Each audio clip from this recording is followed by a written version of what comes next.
This is the Mistress Carrie Situation Report for June 13th, 2025. Just announced, Seether and Daughtry are headed to the MGM Music Hall at Fenway on October 7th with POD and Cammy Keo. Tickets are on sale now. New releases out today include Metal Forth from Baby Metal, Roar Like Thunder from Buckcherry, mixes of A Lost World from The Cure, greatest hits from The Grateful Dead, the remastered version of Metallica's Load, and the limited edition deluxe box set of Load as well.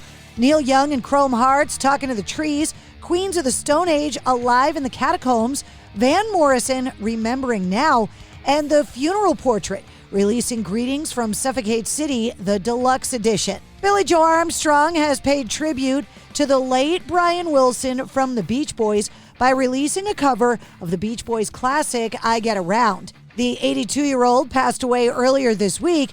Billie Joe Armstrong taking to Instagram, revealing that he had recorded a cover of the song a few years ago, but had never previously released it, saying, quote, "Thank you, Brian Wilson. I recorded a cover of I Get Around a few years ago and never got to share it. One of my all-time favorite songs ever." In the new documentary, Billy Idol Should Be Dead, that just premiered at the Tribeca Film Festival, it was revealed by Billy Idol and his family that he fathered a child in 1985 on the Rebel Yell tour that he never knew about until a few years ago when his daughter submitted her DNA to 23andMe after having a baby and wanting to know more about the family's lineage. Billy Idol saying, "I really enjoyed being a dad. I always wanted a boy and a girl. I finagled my way to a boy and a girl and actually had a son that I didn't realize, who I fathered on the Rebel Yell tour without knowing it, so I somehow finagled that as well."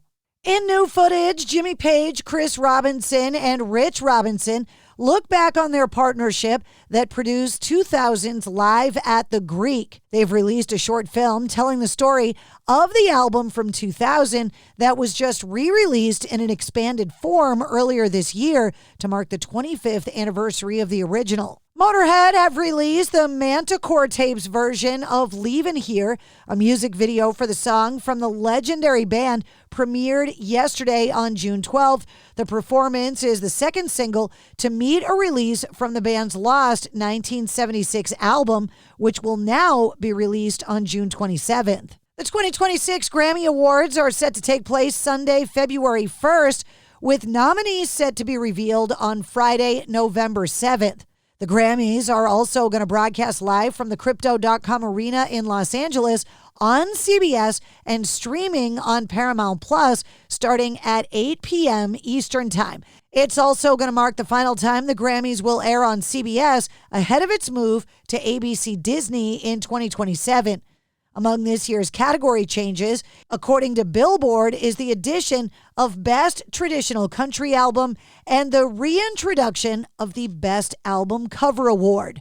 Muse has debuted their new song Unraveling at the first show of their European tour in Helsinki.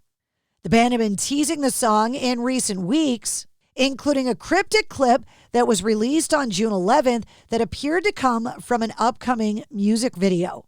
Longtime Def Leppard guitarist Vivian Campbell says that he is, quote, completely in remission for the first time after being diagnosed with Hodgkin's lymphoma back in 2013.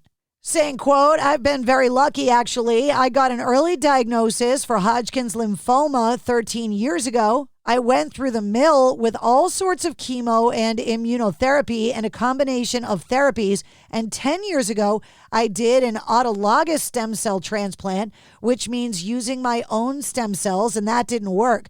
The cancer kept coming back. Then a couple of years ago, it got really bad. So it was the first time in having to deal with what was very seriously concerning.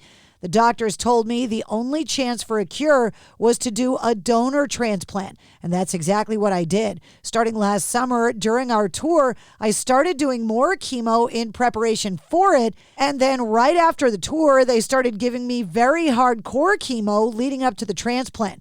I was supposed to start after Thanksgiving, and I lost my donor 10 days beforehand. So that was a kick in the nuts. But I was fortunate that they found me another one in December. And on New Year's Eve, I went into the hospital for 3.5 weeks, and I did what turned out to be really a successful transplant. He went on to say that he had an incredible donor, and there are 10 genetic markers, and this donor was 10 out of 10. He said, I don't get to know who he is for a couple of years, but a 21-year-old man, and they always prefer a youthful donor, so obviously I'm going to buy him a beer or 2 or 3. And that's your sit rep. For more details on all of the stories, check the links in the show notes of this episode. And don't forget to like, comment, and subscribe to the Mistress Carrie Podcast. New full-length episodes come out every Wednesday. Episode 262, featuring Keith Wallen from Breaking Benjamin, is available now. And check out this week's bonus episode featuring Amanda and Dan from Veterans Inc. in Worcester, Massachusetts.